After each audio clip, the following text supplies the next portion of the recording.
নামাজ পড়ে দুনিয়া জিতে নেওয়া 8 জন বীর। নাম্বার 1, রাসূলুল্লাহ সাল্লাল্লাহু আলাইহি ওয়াসাল্লাম তায়েফের রক্ত ঝরার পরেও তিনি নামাজ আদায় করেছিলেন। নাম্বার 2, হযরত খাব্বাব ইবনুল আরত রাদিয়াল্লাহু তাআলা আনহু জ্বলন্ত আগুনের উপর দাঁড়িয়েও তিনি নামাজের উপর দৃঢ় ছিলেন। নাম্বার 3, হযরত উসমান রাদিয়াল্লাহু তাআলা আনহু এক নামাজে পুরো কোরআন খতম করেছিলেন। নাম্বার 4, হযরত আলী রাদিয়াল্লাহু তাআলা আনহু নামাজে এত মনোযোগী ছিলেন যে শরীরে তীর বিদ্ধ হলেও তিনি টের পেতেন না। নাম্বার 5, হযরত ওমর ইবনুল খাত্তাব রাদিয়াল্লাহু তাআলা আনহু নামাজের সময় শহীদ হওয়ার সৌভাগ্য অর্জন করেছিলেন।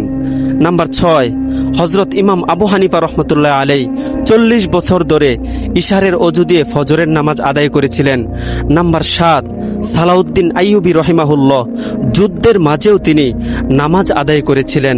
নাম্বার 8, ইমাম হাসান হুসেন রাদিয়াল্লাহু তাআলা আনহু কারবালার রক্তাক্ত ময়দানেও নামাজ ছাড়েননি। প্রিয় ভাই ও বোনেরা, নাচ গানের ভিডিও বহুত শেয়ার করেছেন, এবার এই ইসলামিক ভিডিওটি শেয়ার করে দিন। আপনার একটি শেয়ারে হয়তো অনেক ভাই বোন নামাজের প্রতি আগ্রহী হবে ইনশাআল্লাহ।